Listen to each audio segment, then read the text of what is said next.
Yaani kipindi Yanga wako wanapambana kusajili wachezaji, utasikia Injinia yuko Uganda, mara Injinia yuko Afcon kuchukua wachezaji, mara kasajili wa Okelo, mara kasajili wa Depu, mara Damaro kashusha wino pale. Kuna timu yenye viongozi wa hovyo wako bize kumgombania captain.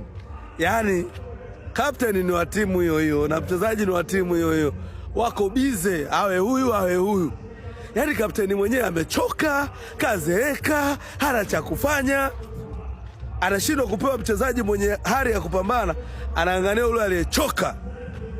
Viongozi wa hovyo.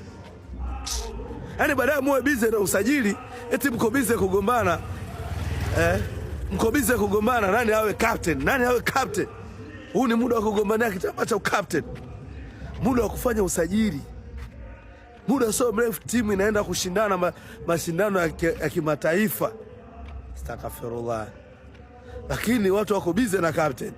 Yanga wao wako bize na kusajili wachezaji na kuboresha maeneo muhimu. Sisi tuko bize na kugombania captain. Mwisho